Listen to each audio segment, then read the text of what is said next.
Hi, everyone. My name is Anthony Caruso III, and I am the publisher of the Capital Sports Report. I am also the host of the Capital Sports Report Live.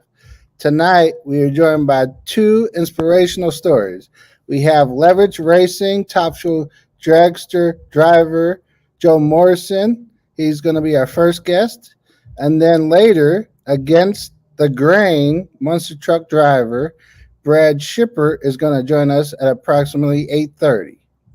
Welcome, Joe, to the show. What's going on, guys? Of course, I just had like bug go flying by me. I'm like, whoa, right on time, right?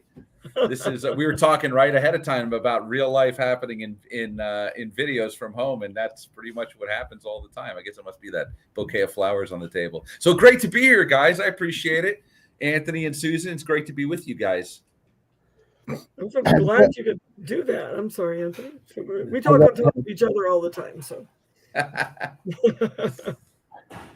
Joe, welcome, Joe. Thanks for joining us. This is the first time we've gotten to see you this year.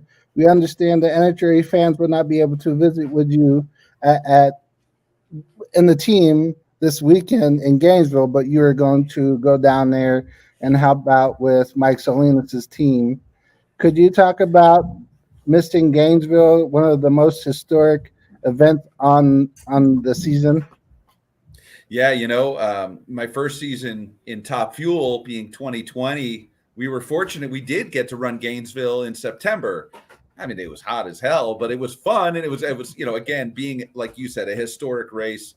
Having grown up, I'm as a kid. I mean, there were only a few national events, way back. Not that I'm that old, but I've been old enough to have seen Snake run in a funny car with the Army car, as a little kid. But so yeah, and then being in Gainesville last year was great. I believe. Trying to remember. I believe that was the one. Did we? Were we? I can't remember which one. One of them. I had Leah first round, and we were the first pair of cars. We were qualified eighth, and she was eighth. I was ninth, and sitting there in Gainesville as the national anthem's playing, strapped in the car. I mean, like, I still get goosebumps thinking about it. I've had people. One of my friends asked me today. He's like, "Oh, I'm sure you don't want to be the first pair out." I'm like, "Are you kidding?" Number one, we have more time to turn the car around. Number two, being one of the two cars that gets fired up after the national anthem, dude, what is better than that, right? I mean, it's just amazing. So to miss it this year absolutely sucks. We have made and are making major changes to the program, to the car. Lance Larson has been absolutely fantastic. I mean, the guy's, he really is great. He's just great. He's brilliant, and he knows how to help a team level up, and which is exactly what he's helping us do, is level up. The downside of that is with all the changes we made, we couldn't get everything we needed in time. So there's still some parts that we need. I don't even know if we got our fuel pump back yet. So yeah, I'm bummed. I'm not, and to be clear, I'm not helping Mike's team. I'd be happy to, but I'm using their hospitality space to fulfill some obligations. Penn Grade 1 Racing Oil, and we have some guests that are coming, and listen. One of the things that I am absolutely it's absolutely essential, and I will not compromise on, is making sure that if we have a partner that's supporting us, that I make sure I come through for them. I mean, it's just that's just the way I operate, and so yeah, it sucks to be there as a spectator when I want to be driving. But you know what? I've absolutely loved NHRA drag racing my whole life, so going there and standing on the starting line, yeah, I want to be in the car, but it's the second best place to be, right? Yeah. You announced, you just said changes to your team. Could you give us a sneak peek of what your schedule is going to look like this season? Is it just going to be like the East Coast races and Indy?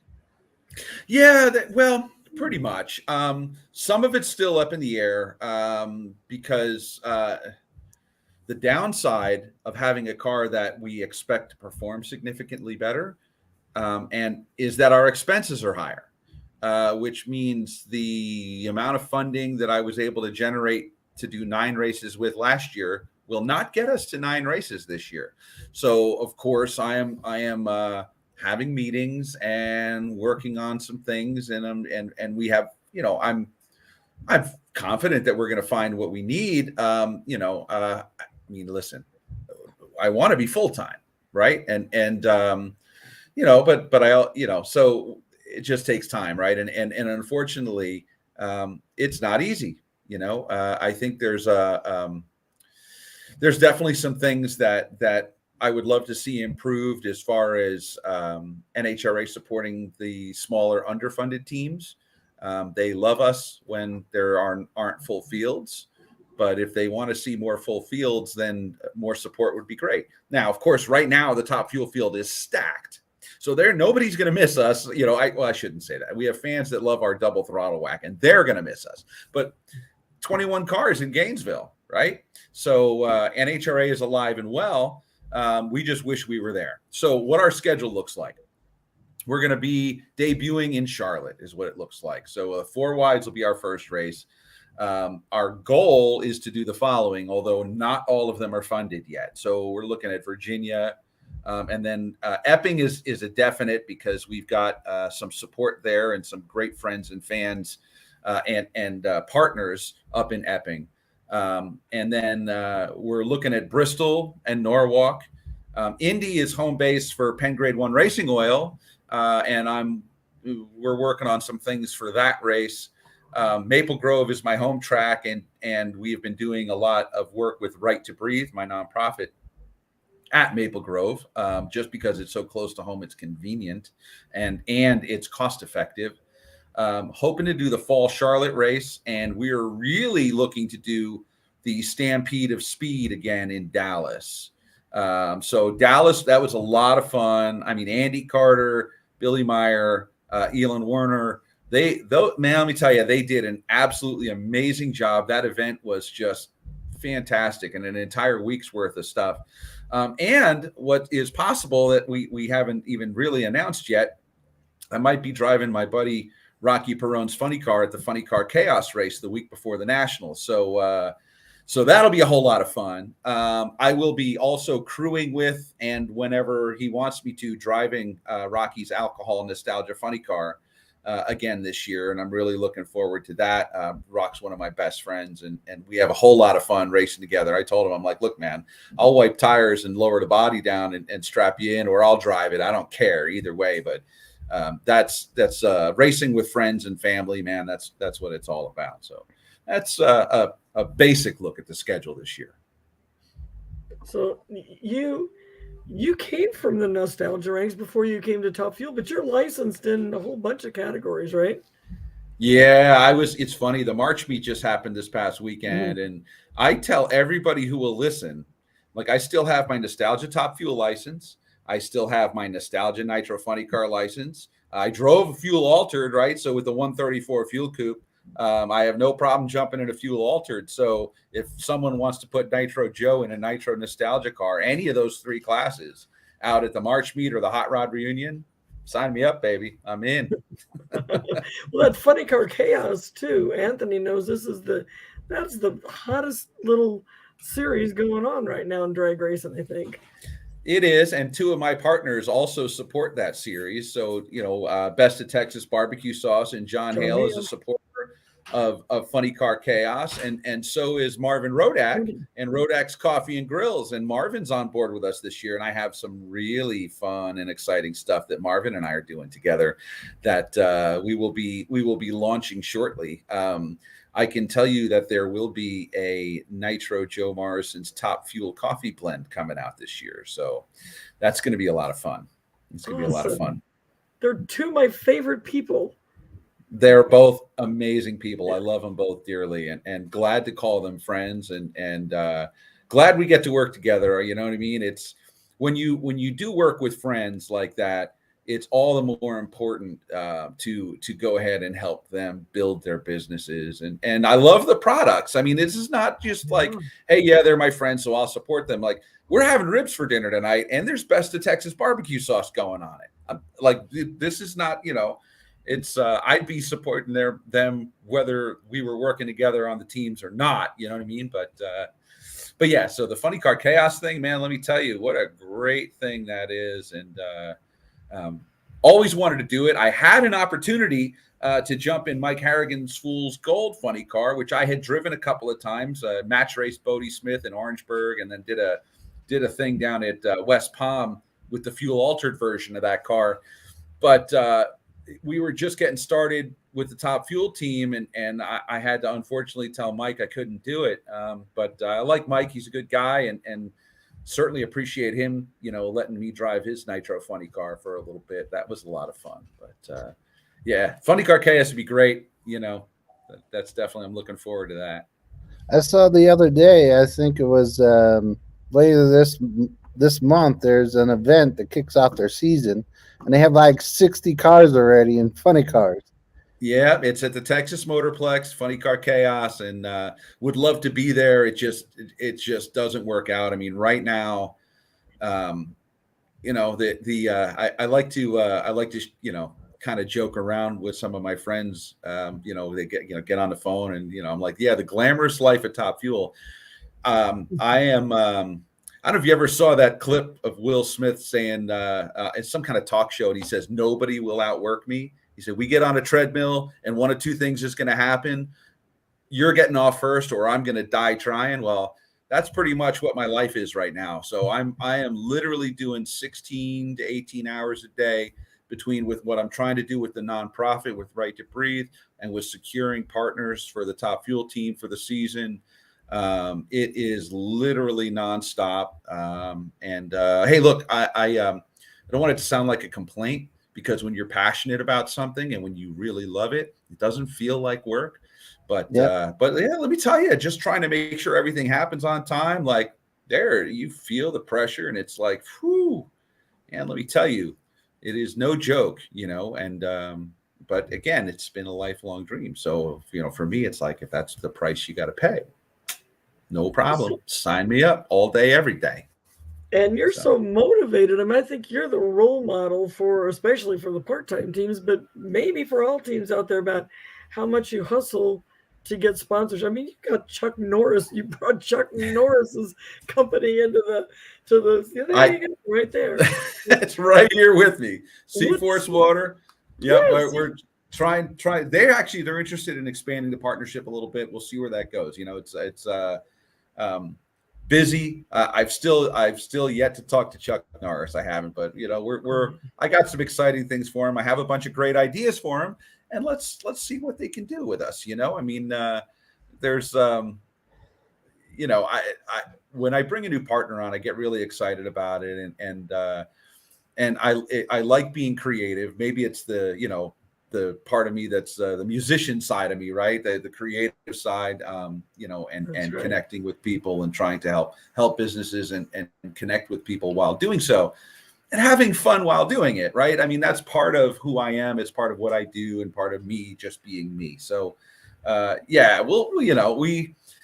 that's kind of, there is no secret sauce other than work hard and be yourself. It sounds cliche and whatever, but no, it's just, this is me. This is what I do, Well, we love your entrepreneurial spirit, because you've got the foundation, but you've also got a line of apparel. And your music. You still tell people about your background in music, because maybe people don't know about that.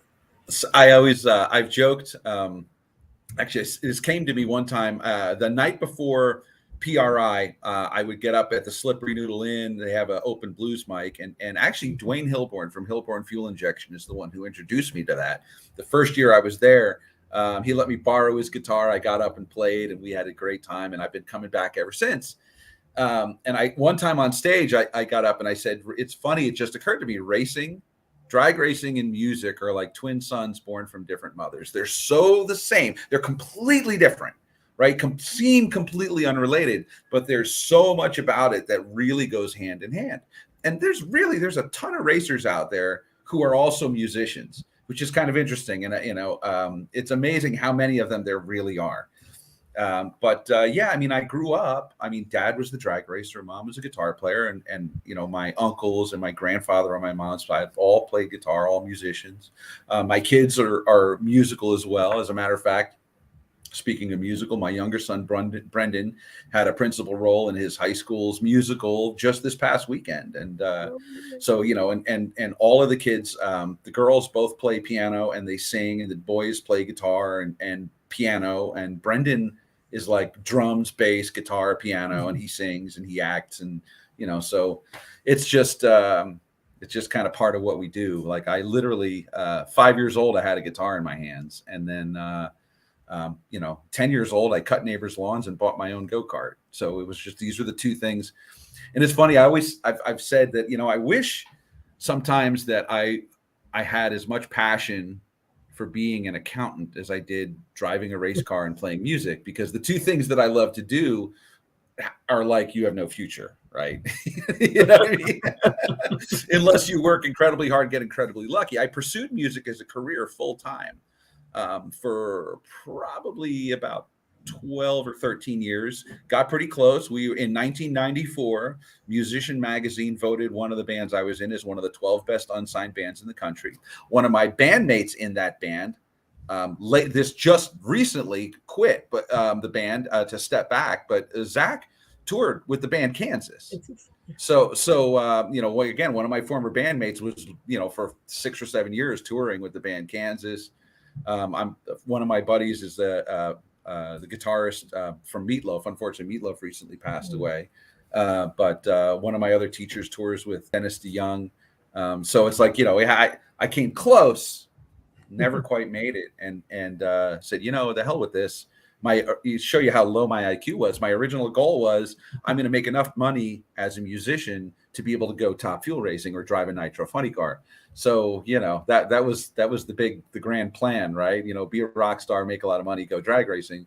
So when the music thing didn't work out, I'm like, well, what the hell am I waiting for? I got to figure out how to go drag racing. So literally started with a $300 Nova that I bought from my brother-in-law, and was slowly piece by piece trying to put it all together to go racing, before a mutual friend of my dad's and mine gave me a shot driving his 7-second Fiat Altered, which I eventually ended up owning. But yeah, it was, I never thought, you know, a landscaper from New Jersey with 4 kids, I was like, how am I going to afford to do this? I don't know. I literally was doing it $100 at a time. I'm like, I don't care if it takes me till I'm 85 years old, I'm going drag racing. And fortunately, I've had people that have believed in me, and I hope it doesn't sound cocky. I feel like I have a certain level of natural talent behind the wheel. I you know, machines and I we get along well, you know, and I can feel what's going on in the car. Always have. Like I said, started driving go-karts at age 10, and I would drive year round. And you know, when I finally graduated and bought a bigger, better go-karts, at a live axle go-kart, I'd be out there in the snow drifting the go-kart at 12, 13 years old. And so, you know, car control. And then, you know, as a landscaper, you know, driving and snow plowing. And so I'd have a, you know, mason dump, you know, with a pallet of salt on the back and a 10-foot or 9-foot plow on the front of the truck, in a dump truck, out on unplowed roads in 4-wheel drive. And I'd have the guy shovel, you know, who would be a shoveler, sitting next to me in the passenger seat. We're going from job to job, and I'm sideways in the corners, and these guys are hanging on for dear life, you know? So it's just something I've always loved driving. I've been at home behind the wheel. I feel like I can kind of make cars do what I want them to.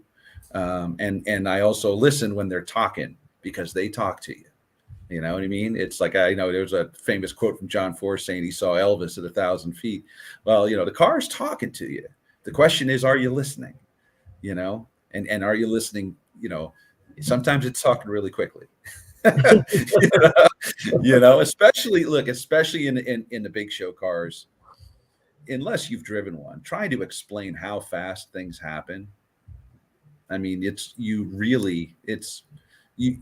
it takes a little bit, and anyone who tells you they jump into a top fuel car or a funny car and they tell you that it doesn't take them a little bit to catch up to the car, they're lying to you.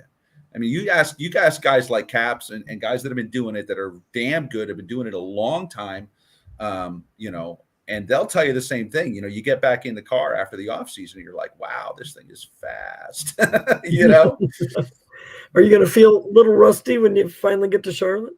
Probably.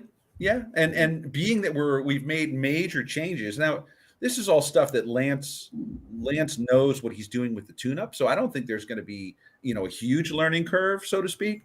But it's new stuff. And every time you put new stuff together, it has its own personality, and we have to get to know its personality. So first pass is probably going to be a part track pass just to make sure we're not blowing stuff up. You got to, and which is good for me, because that means I don't have to take it to 1,000 feet the first pass out. I would. I'd have no problem doing it because it accelerates how quickly you get to catch up with the car. But, look, between 2020 and 2021, got back in the car and I was like, oh, yeah, wow. Okay. It took me a couple of passes before I'm like, okay, where you are on the track, you know what I mean? But it's like 200 miles an hour. I say this often, 200 miles an hour is 300 feet per second. So if you're doing 280 or 290 at the 660, okay, in 3 seconds, and then you're passing through 1,000 feet about a 3/4 of a second later, and think about that. You just covered a football field in 3/4 of a second. You know what I mean? Like things happen very quickly. So it takes a little bit. It takes a little bit for you to make sure you're where you're supposed to be. And in the meantime, right, as a good driver and respecting the driver in the other lane, you don't try to be a hero. You know what I mean? The worst mistake you can make is overdriving one of these cars, especially in a top fuel car. Really the difference between driving a funny car and a top fuel car, it's night and day.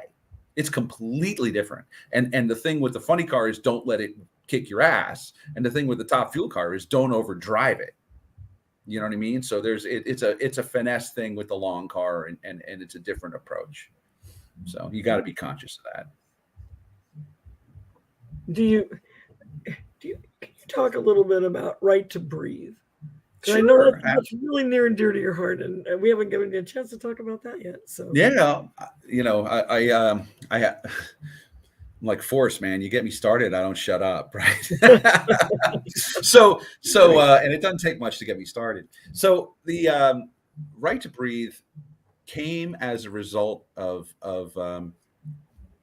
experience with life with my dad.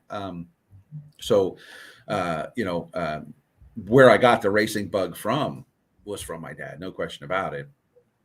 He was a junior stock and super stock racer in the 60s into the 70s. And he gave it up when my brother and I were young, because as a plumber with a young family, and my grandfather had passed away, and he had to take over the family plumbing business, and there was no time or money to keep racing.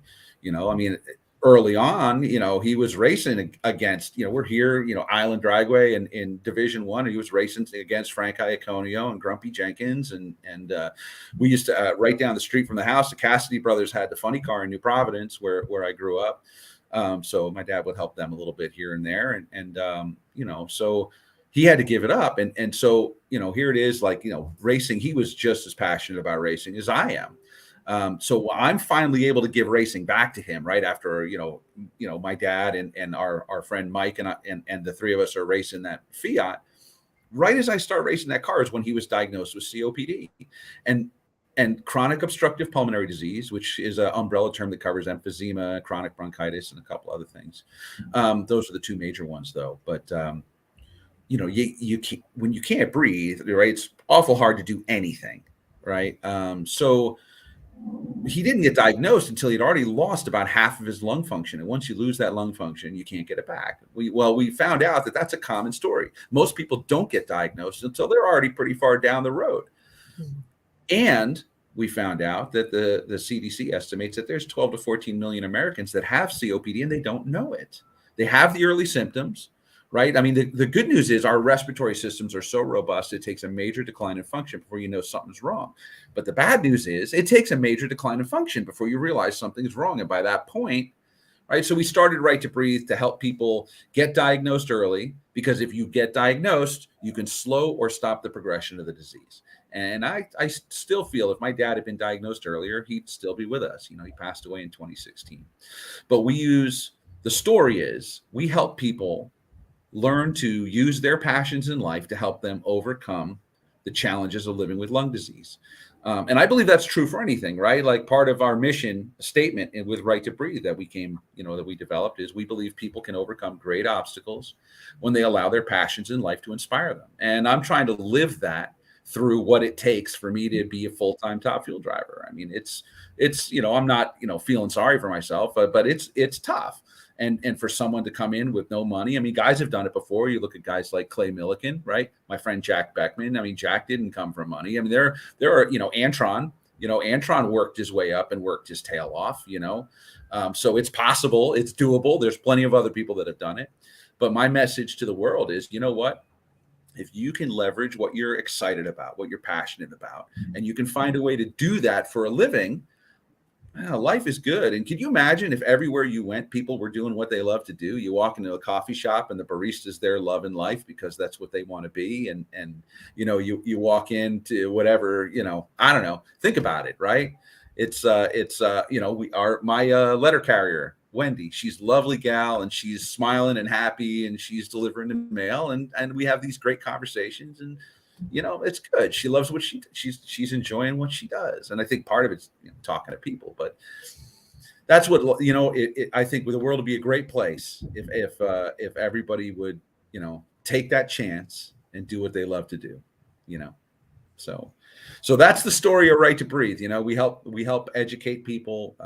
Proud to partner and become friends with news anchor Ted Koppel and his wife Grace Ann. And through them, I got to meet Lyle Lovett this year. I'm hoping Lyle will come out. I'm going to invite him out to the Houston race, even though we're not racing, but just to come hang out. We'll see. I don't know if he will or won't. He's on the road right now, so I don't know if he'll be back home in time. But we're making a difference in the world. We've had plenty of people that have come back to us after being screened and say, turns out I went to my doctor, I have COPD and you know what, we've got it under control and thank God. And I'm breathing well. And that's what makes it all worthwhile, So, now we're just trying to find the sponsorship money to be able to do it at every single NHRA national event. So, if somebody's out there watching that says they want to do something good in the world, we have a way to do it, So, hopefully we'll connect with those right people and we'll be able to, really take this at a much higher level. But so that's what it's all about there. Joe, you said earlier, kind of towards the beginning of this, that you feel like the NHRA should support underfunded teams that you're a part of. There was some speculation a few years ago that the NHRA was helping Terry Haddock's team because they didn't have full fields to at least have another car or two cars out there with his team. I hope they did. Honestly, I don't know anything about that. I know Terry, Terry and I get along fine. I never asked him that. And I it's funny now that you mentioned, I seem to remember hearing something about that. Have no idea. Here's what I think. I think NHRA is, look, I think everybody there really wants to do the best they can. There are some things that I having been involved with Drive for COPD on the NASCAR side and having friends over in NASCAR and knowing some of the inside stuff that goes on over there, they are really good about business to business opportunities within the partners of all the teams. And it's not unusual to have partners of different teams talking to each other and doing business with each other. And that does not happen in NHRA. Now, NHRA does have their sponsor summit, and I've been to that. And there's some good stuff going on. NASCAR has B2B stuff going on every weekend at every race. Okay. Right. So we need to, on the drag racing side, because almost everything you see out there has a business to business component. And so we, as drag racers in the drag racing community, look, if we don't want our TV shows to be preempted, well, then drag racing has to get bigger. And what is that going to take? That's going to take the teams working with the sanctioning body, working with the sponsors, right? That commercial that Toyota put out with Antron and Alexis, and I think Justin Ashley was in there too, and some of the Colita guys were there. Brilliant. I love it. It was funny. It was engaging, right? And Antron being Antron, like, I love the guy. He's awesome. We need more of that. We need more of that. So, I think, look, I don't want people being negative, because if you got all those keyboard warriors out there that are out there saying that drag racing is dead, well, that don't help me when I'm trying to find sponsors, right? And if you want to bitch and moan, then you know what? Fine, whatever. Everyone's entitled to their own opinion. And if you don't like the big show, keep scrolling, right? If you don't like it, cool. Go do what you like. That's awesome. Those of us that are trying to make this a better place, all right, let us do what we're trying to do to make it a better place. And Susan, I love when you look at what's going on and you call out where the problems are, because I think we need to do that. We need to call out what the problems are, right? The great article that you did with Mike, with Mike Salinas recently, I thought it was fantastic. Mike's a brilliant guy. I love the fact that he speaks his mind. I do the same thing. I'm going to tell you how I feel. I might be right. I may be wrong, whatever, but it's out there. But I'm going to say it in a positive way, and I'm going to try to have a positive outcome from it. And I believe that that's what Mike's intentions are.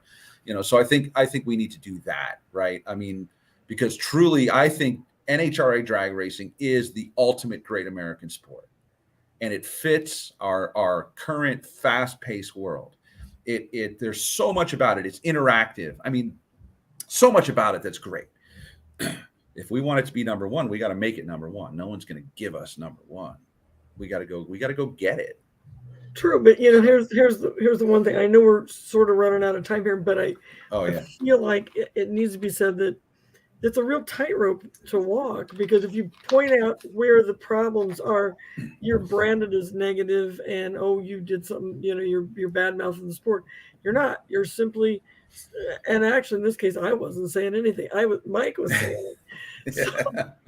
But I'm sure that the haters have already started saying things to me, and I feel like it needs to be said that you can't address a problem and make something better until you put it on the table that there's a problem, and then people take it the wrong way.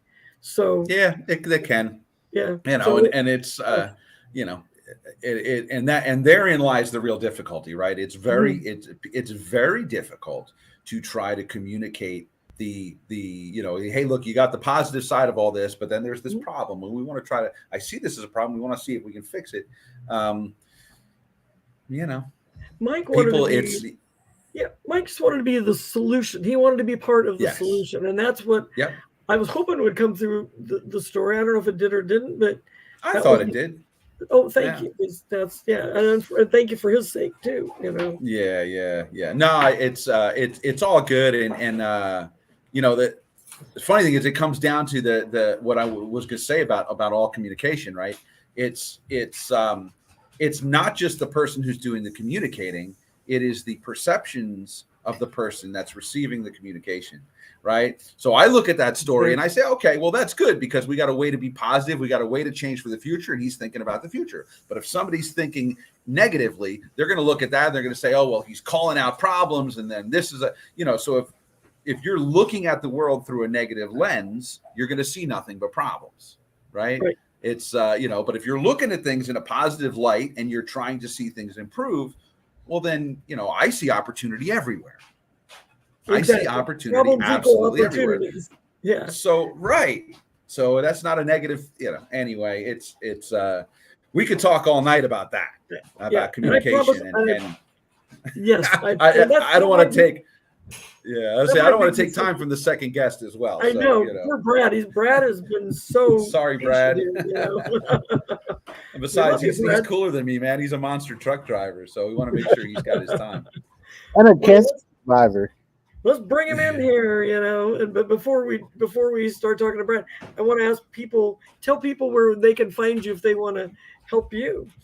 Absolutely. So actually, if you look at the handle there, if you take CH3NO2 Joe and put it into Facebook, Instagram, and Twitter, you'll find me.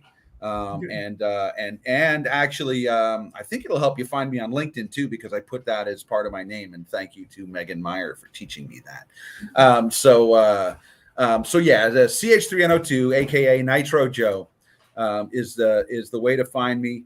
I do have some help with social media, of course. The fabulous Nikki Erickson, and she's just awesome. But I do answer my own messages. So if someone wants to shoot me a message, by all means. I try to make sure that listen, I'm a fan of this sport, and I do my best to treat people the way I would want to be treated as a fan. So yeah, I'm looking to grow everything social media wise. Of course, our partner portfolio. Don't like to call it sponsorship because it's not sponsorship. When people work with me, we're partners in trying to make things happen. So Yeah, that's it. thank you for joining us this evening. We're glad to have you on tonight and continued success this upcoming season with the Leverich. Appreciate it. Thanks, guys. Thanks for having me. Leverages. say hi to Bob and Gary. Will do. All Thanks. right. So I'm bringing in Brad. Hi, Brad. How's it going tonight? Next is Brad Shippert, the driver of the Against the Grain monster truck. And he also recently, 2 years ago, was diagnosed with cancer and is a cancer survivor. That's right. Welcome, Brad, on our show tonight. Thank you very much for having me. Glad you're here. Yeah. Brad, you're a farmer from Dixon, Illinois, and the boyhood home of Ronald Reagan, our former president of the United States. And you have a daughter named Reagan, along with two children named Rocky and Remington. Yep. Could you talk about naming your daughter after the president? Well, that wasn't the case, really. I knew someone that had a daughter named Reagan a few years before Reagan came along, and I thought, oh, that's kind of a cute name, for a little girl or whatever. And once, we had a few different names picked out for her, but once she was born, we looked at her and she's Reagan. She's a little cutie. So that's how that came to be. But yeah, the rumor is that my grandpa put some lumps on Ronald Reagan as a kid growing up at some point in time, but I don't know how true that is or anything like that. Your biggest victory is not driving the monster truck behind you. Your biggest victory in life is battling and defeating cancer that you recently defeated. Could you talk about your battle with cancer and leukemia that you recently beat? Right, and I'll back up a little further from that too. This whole monster truck and cancer story started in 2013 when my late wife developed pancreatic cancer out of nowhere. We just actually had Reagan, and she was, nursing her and stuff like that. And some of the symptoms that are related to breastfeeding were also some of pancreatic cancer. And so we didn't know she had it until things had progressed into a stage 4 state. So that this whole cancer story started in 2013. My wife passed away in 2014 from the pancreatic cancer.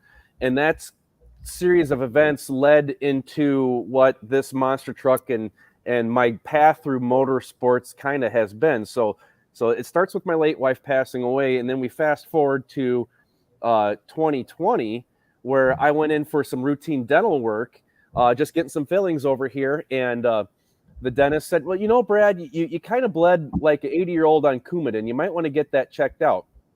So knowing from my experience with my late wife, whenever a doctor says, hey, you might want to get that checked out, you might want to get it checked out. Yeah. So that day I went to the local hospital here in Dixon. Dixon's a small town outside of Chicago. We're about halfway in between Chicago and the Quad Cities, which would be Moline, Rock Island, Davenport, all that. So I went to the local hospital and got some blood work done, and they called me back immediately and said, hey, your white blood cell count, which is normally supposed to be like 5 to 15, is 265,000. Whoa.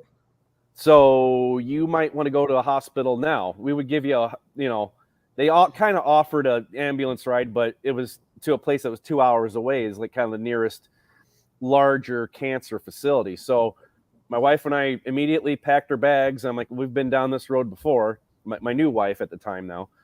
We packed our bags and we said, okay, off to Peoria we go. So we went down there, and I was pretty much in a critical state when I got down there. I was completely coherent and I knew nothing was wrong.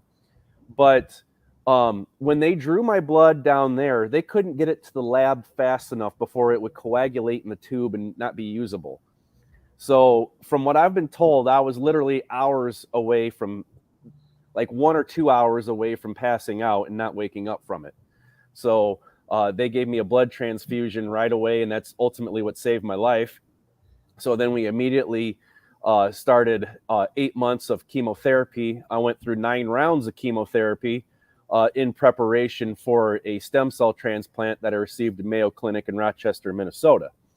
So we're approaching a 1-year anniversary of that stem cell transplant here. That happened on April 9th. So we had the transplant. It's a very risky one, as compared to like a heart or a liver or a kidney. Most of those patients, and I was with a lot of those patients when I was up there. I stayed in the same place as they did in one of these like transplant houses. So I stayed up there for 85 days basically. But the plan normally for a stem cell transplant is to be there for 100 days, and you do daily visits to the hospital. So we went through that process at Mayo Clinic, and was kind of always ahead of the schedule a little bit and ahead of the curve as far as recovery goes. So this gets us into summer of 2021. I come home from being up there for 85 days, and I'm weak and fragile, and I've lost 30 pounds of muscle mass. So, and coming home to 3 kids too is in itself a chore, so it's been a long year to recovery here. And just recently here in the end of January, I've started to get back in this thing and started to tour with Monsters of Destruction here in the Midwest. So, my cancer story is very fortunate, and it's been a blessing to be able to tell this story and to have the recovery that I've had, because we've also, experienced it the other way around too. And didn't you got your stem cell donations from a donor in Poland? Is that right? That is correct. I am now genetically identical to a 25-year-old woman and from Poland. 100%. All my DNA is her DNA now. So it's an amazing process, the stem cell transplant, of how they find. Basically, I'm going to put a plug in here for bethematch.org. That's how they find the donors for this. Is that it's basically a swab in your mouth, and it goes into a database. And then once patients like me come into that database, needing transplant, well, then they go and look up the certain criteria. There's like 10 different criteria that they look on. And, the closest you are to 100% match is, going to be your donor. And this woman was the only match that was 100% match on all tests that they do in the world. So, and I guess some of those Nordic countries up there, there's a requirement for them to sign up for something like that as part of secondary education. So wow. That's kind of a whole how that process works in a nutshell. Wow. It's amazing. Absolutely. I never knew any of this existed before I came down with cancer. Honestly, it's just blows my mind what they can do. I'm sorry, Anthony, go ahead. When you are going through all this process, driving this beast behind you is never in your thoughts. Did you ever think maybe someone else would have to drive it while you're going through your situation with cancer, or you just put it on the back like you did? It was an interesting time to become disabled, I guess you could say, because our last show that we had was June 25th. It was right after COVID started, and it was in a county in Wisconsin that was pretty much still open at the time. So that's June 2020. So that was kind of my last show, and it was the last I heard of anybody doing anything with monster trucks in the country, really. So when I got sick in July, like the shows were being canceled anyway because of COVID. So the monster truck industry altogether shut down, and I shut down.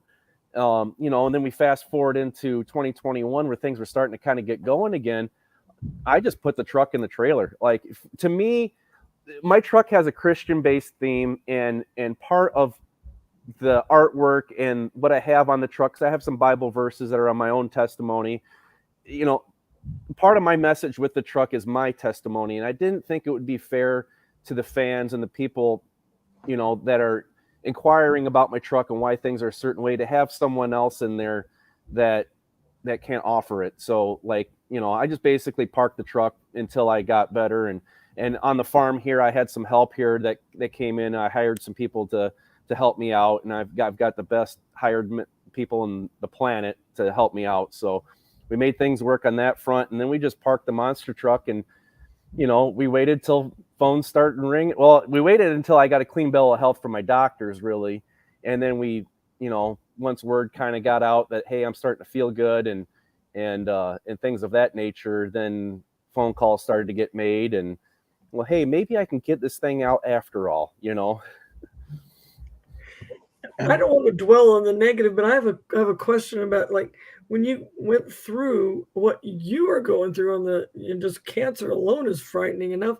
Then you add a pandemic on top of that. And I mean, was that, I guess you have nothing to well, maybe you do have something to compare it to, but what is that like, having a double whammy, I guess? Well, the COVID thing, I've learned in life to turn off the news. The news will frighten you. That's what their job is to do, is to get you emotionally stirred up about something. So they're going to do everything in their power to frighten you. And social media kind of functions the same way too. So the main thing is staying off of the news and social media and focusing on what you need to do, or focusing on, your, spirit, basically. Honestly, we need to get through this. I need all the help I can. Where can I turn to help me get through these troubles in life? And for me, it was the Bible. And that's what got my strength and my perseverance and my fight to fight this physically, and to know that God was using me for a purpose. I didn't know what that purpose was going to be or where it was going to lead me. I wouldn't have thought that this truck would be my method, my literal vehicle of delivering this testimony to people, but that's apparently what God's plan in my life is.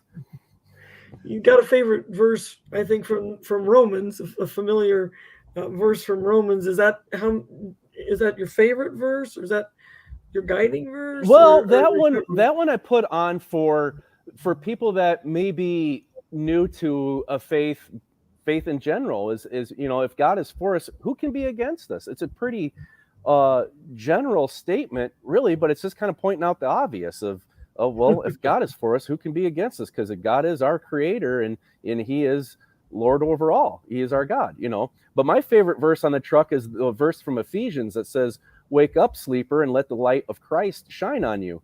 And that's what I felt like I went through for the first, 35 years of my life before I got into monster trucks, was that I was asleep and I was more of a fan of Jesus rather than a follower of Jesus. Interesting that there's a distinction, right? Yes. Yeah. Oh, yeah. This is, and I'm not trying to throw Bibles out at people or anything. I'm just offering testimony, like, hey, this is what worked for me, and this is what happened in my life. Everybody's got their own cancer story, or something that's happened in their life that has been a struggle. And so maybe, when they come to see me, and this is what I've seen a lot since we've been back with the truck, is people will come up to me and say, hey, we fought this fight, and your message of inspiration just, gave me hope and helped me get through my day. And I'm like, that's why we do what we do with these trucks. Is, yes, it's exhilarating racing them and performing with them, but it's to make people smile for a few hours in their life and forget about their problems. Yeah, I was going to ask you about that. A lot of these people that you interact with is little kids, and putting smiles on their faces got to mean so much to you. It really is amazing, because my kid, I also remember when I was that 5-year-old kid and I was watching Bigfoot and all these other trucks of that, I'm 37. So let's just say the late 80s, early 90s, when monster trucks were hugely popular and people were only seeing them for the first time. Well, I remember being that 5-year-old kid and wanting to be Jim Cramer, wanting to be Dan Runte, like we got this duty of being role models for children, but it's also to let children know that, hey, we can be outspoken as Christians. We all have stories. We all have issues. And let's just talk about it here. Let's, and if you don't want to talk about it, let's forget about it for a couple hours and make loud engine noises. When you were going through your battle, was there other drivers or monster truck organizations that came in, whether they did donations for you, they showed you support in other ways? Did the community that you are a part of showed support for you when you were going through your cancer battle? Most definitely. The monster truck world is kind of a small world after all. There's only a select few of us that's really doing this. Maybe, I don't know, you could probably say maybe 50 trucks nationwide. That's just a ballpark figure. Don't hold me to that. But I had an individual who lives somewhat close to me. His son has been crewing for me. They had a flag made up and had a lot of the drivers from the industry. So this would be some of my friends that I've, competed against, and also some of the upper level Monster Jam drivers and Hot Wheels Monster Trucks Live drivers. A lot of the people that I looked up to as children are on this flag, and they've got, best wishes or good luck or whatever. And that flag means the world to me. So that went on, and, a lot of the drivers were supportive. I know teams purchased merchandise, because I had a fundraiser selling some of my merchandise, and that was used, to help us out. And then also when I was at Mayo Clinic, we were, of course, out up there for 100 days, and it gets kind of boring, but after I received my transplant, this is probably a month after my transplant, the Minnesota Auto Show was going on in Minneapolis. So I said, okay, the guy my caretaker at the time, I said, let's just go up there, stay away from everyone, because my immune system is like of an AIDS patient at this point in time. There is none. So I went up there to see my friends from Hall Brothers Racing in the Raminator truck having a display up there. And so to me, to be able to go up there and see them guys, and, they helped me out, get around, and, took the time out of their day doing their display. And they also had their ride truck up there too. So they gave me a ride in the truck and all that. And eventually I got a phone call from the doctor saying, hey, you've got an infection. You need to get back here. Like, you were just here yesterday complaining of this. You need to go back. Okay. So I go back and get laid in the hospital for 4 days with an E. coli infection. So, that's one of the battles.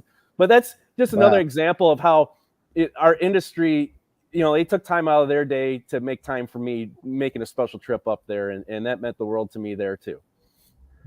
With that flag, was Dennis Anderson one of the greats of the sport on that flag for you? Yep. Dennis Anderson, Tom Mentz, Dan Runte. I don't think Jim Cramer made it on there, but a lot of the Bigfoot drivers are on there. This truck was, close to Bigfoot, we should say, back during its previous ownership. This truck's 20 years old and it's been around a few times. The previous owner was really close with the Bigfoot group, so they know me, they know the truck, and so a lot of them drivers signed it. Like I said, Tom Mentz, all the Raminator crew, and then a lot of the independent owner operator trucks that are out there signed it also too. So it was a super nice gesture on Mike and Cody Hedman and Jessica Hedman on their part to drive several hours to make this thing happen. Whenever there was a show in the Midwest and any of these drivers were around, they were driving 4 or 5 hours one way to make it happen. Wow. Yeah.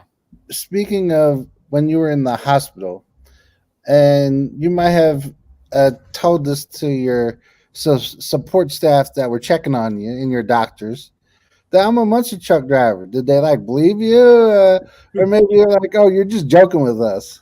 Well, for the longest time, it just depended. Like the nurses, I always like to, razz them up a little bit. And when I was getting chemo, I was in the hospital quite a bit because I would get 3 days of chemo and then be home for like 10 days or something like that.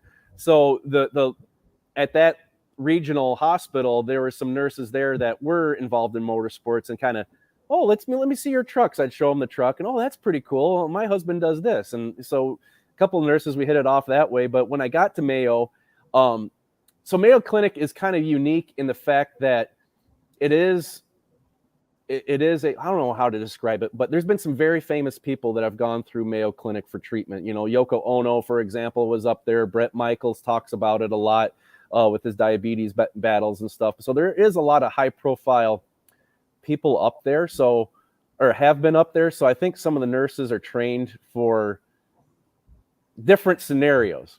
So when I said I was a monster truck driver, some of them kind of shrugged it off and, okay, whatever, And sometimes in our industry, we see people that say, well, I'm a monster truck driver. I have a monster truck at home. Well, it's just like that pickup back there, a lifted street truck on 35s, and they think it's a monster truck. They don't take it for serious.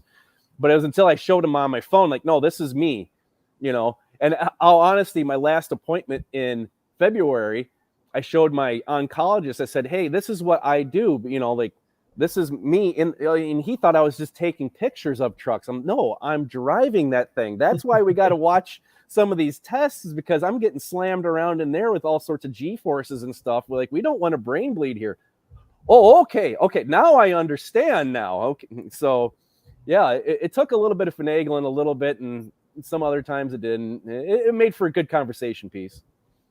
Well, that's what I was going to ask. Are you bounced around like a kernel in a popcorn popper in that thing, or are you? Well, actually, we're tied down pretty tight in there, and now I've lost 30 pounds, so I'm a little loose. And those seats are form fitted for you. They're a Butler built seat, so they're extremely reinforced, and you've got to push yourself into them and wedge yourself in there, and then you strap down. There's a saying that if you're strapped down tight enough to where you can't breathe, that's perfect, because you'll remember to breathe.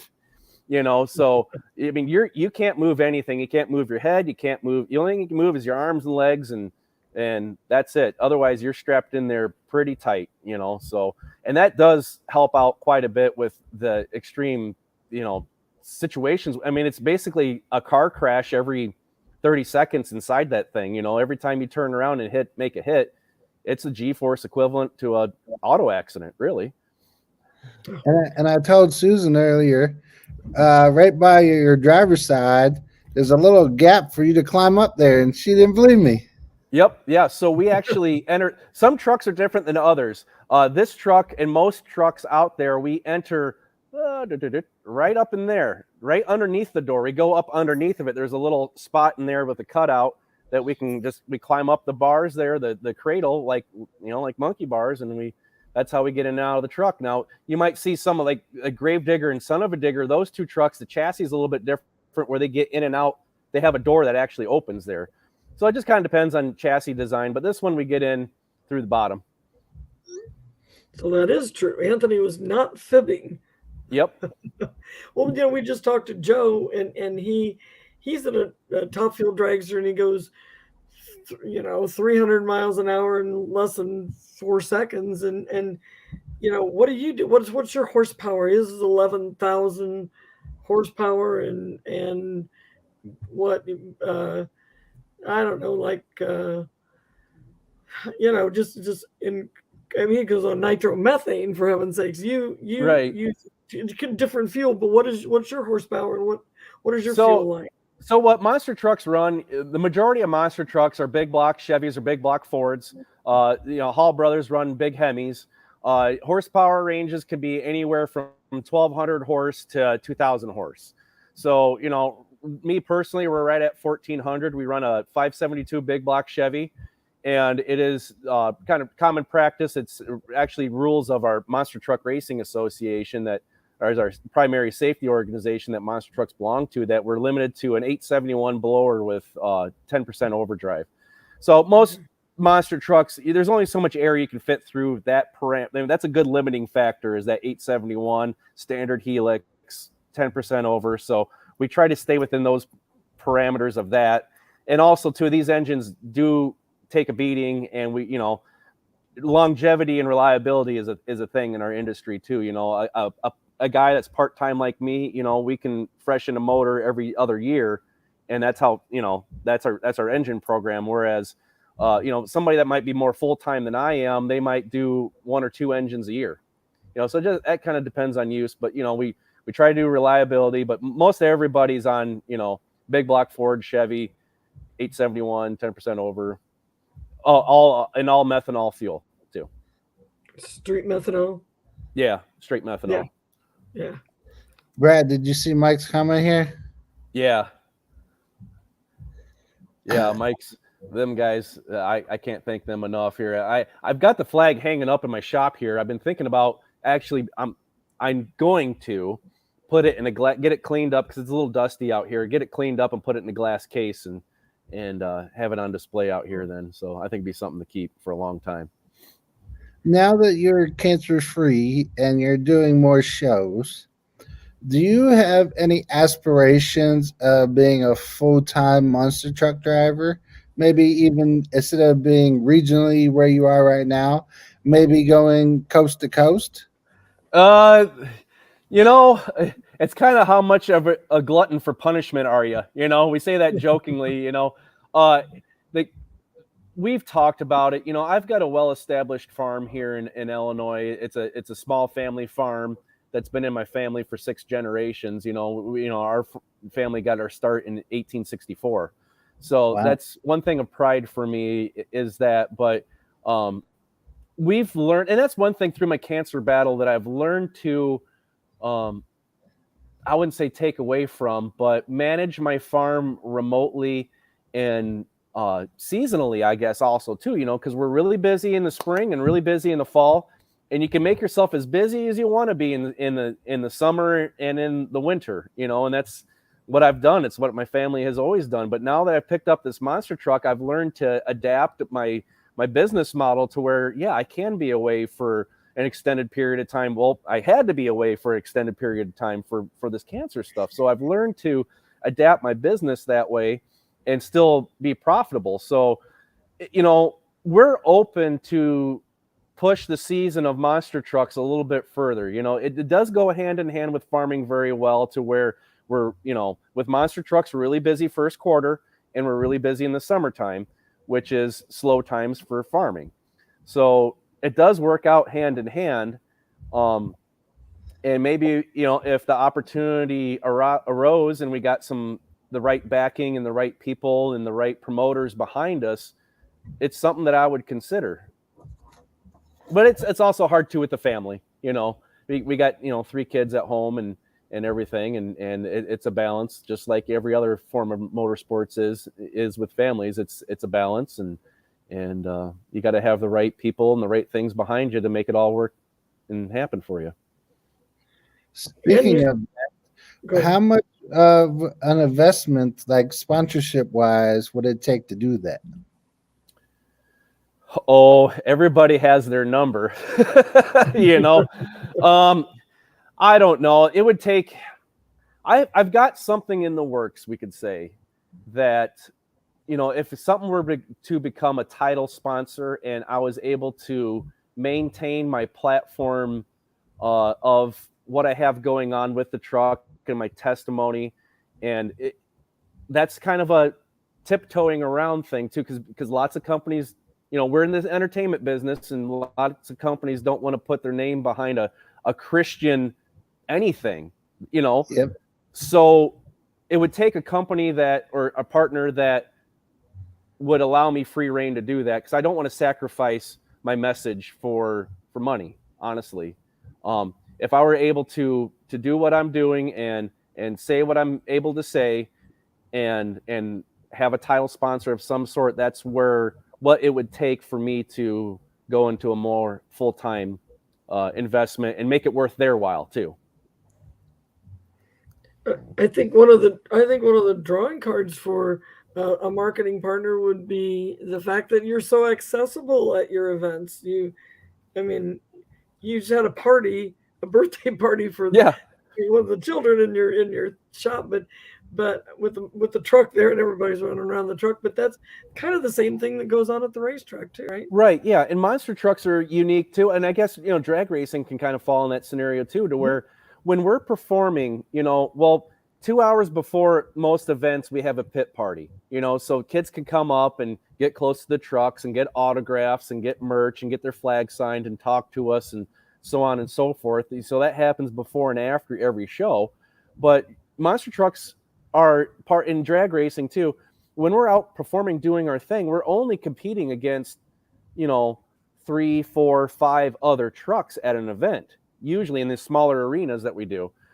And then when you're also performing, you're at one at a time or you're partnered with another one. So, there for several minutes, the crowd is focused on you solely, and whatever is on your truck. So that is a tremendous opportunity. Plus, not to, the merchandise, if you have the sponsorship logos on all your merch and on the hauler, and we do put a lot of miles on that hauler that's sitting back there too, so that's all worth something. And social media also has changed the face of entertainment and monster truck entertainment too. Like there's you have to have that presence online and good content to get people interested, because that's how kids are picking this stuff up now. They're not picking it up in magazines. They're not picking it up so much on TV anymore. It's social media that's in YouTube and all that kind of stuff that's really drawing people in. And hopefully these interviews. Yeah, these interviews always help too, but I think listening to a lot of different people, you just have to have this social media to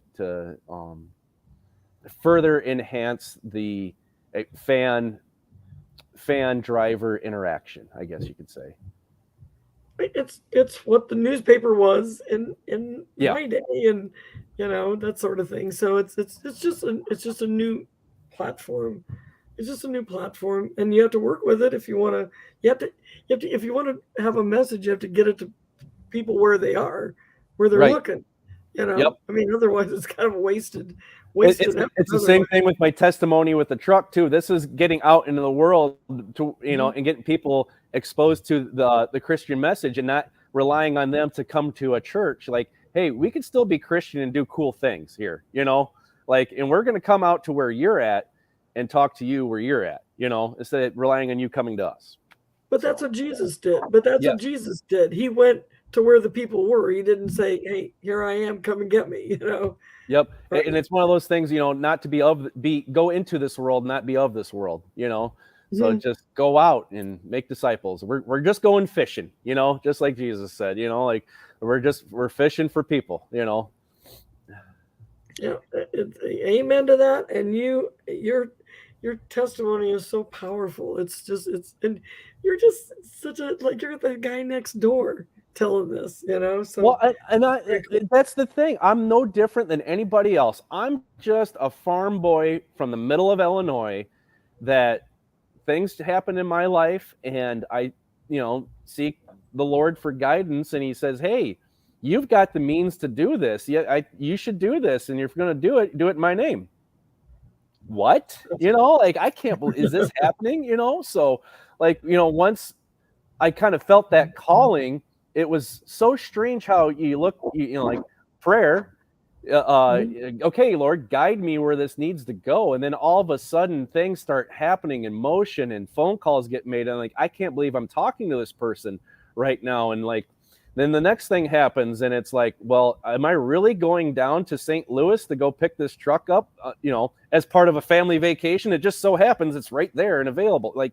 It's just discovering the truck and using the Lord for guidance and all that, how it all ties together. And yeah, I don't know where I'm going with that, but yeah, it's amazing. Life is great.